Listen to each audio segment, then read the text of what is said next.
Today is wrapping up the previous series, our current series you could call it, and you can see that the focus of the day is going to be me, all right?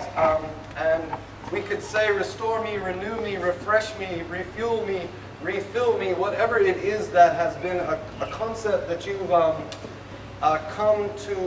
that's come to be more of a home to you, or come to be a fresh idea that's working in your connection with God or your walk with God. We want to encourage this concept of and then we'll come later and fill in.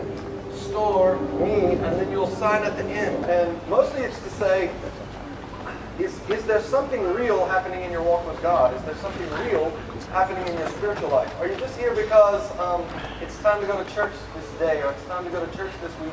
I hope that your spiritual life would not be limited to that it wouldn't be left to a formula of it's come around to Sunday and I go to church again. And hope. We all shared just about how just the rules of farming.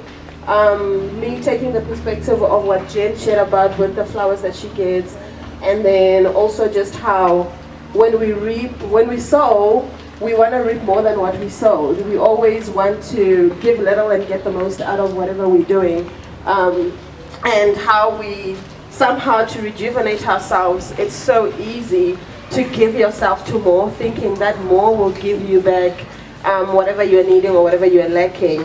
So just kind of the idea of never pausing long enough to do the right thing. So just the consistency of is daily. The idea of being reborn, meaning you have to die daily to be reborn daily.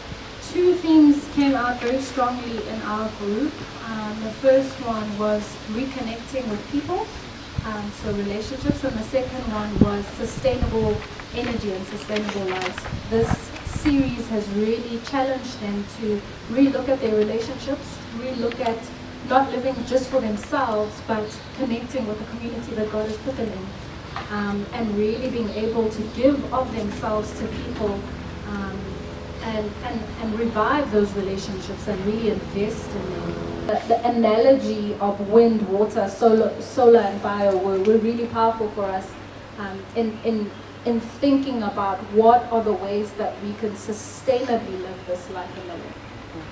So there's external forces or external factors in life that are always draining us, be it work, relationship, and we run empty. And we're always striving to be here, but we find ourselves being here. We can return as many times as we want to God, because His well never runs dry. He will refill us again and again and again. Not like, so He's a sustainable energy. First of all, you need to understand that at times, as people, we will drift away from what we know and what we're familiar with, and what works for us. But what's important is that we need to understand that we need to rediscover. We need not be surprised that we need to be renewed or refreshed or refilled. If you're sowing good things, it might not look, it's going to take it again and again and again, but then in the end you have this beautiful rose bush, or you have this beautiful trait of forgiveness or maturity, or these great qualities that we all want in our lives. But also the negative things are the same as well, that whether maybe it's lack of forgiveness or selfishness or those small things, that if we don't continually deal with those things, they're going to get bigger and uglier as well. And so we wanted to encourage each other that we stay connected to God and to each other consistently, and that those negative things, they never have to become big and horrible if we just deal with them, if we're open with each other, if we're open with God about the sin in our life. And when the church was growing in Jerusalem, eventually the apostles appointed deacons to do much of the work of the church, and then they said very clearly, because the work of the elders was supposed to be what? Does anybody remember the phrase? They're supposed to give their time to the ministry of prayer and the word. To prayer and the word. So, if you leave here thinking, we prayed too much today. We prayed a lot today.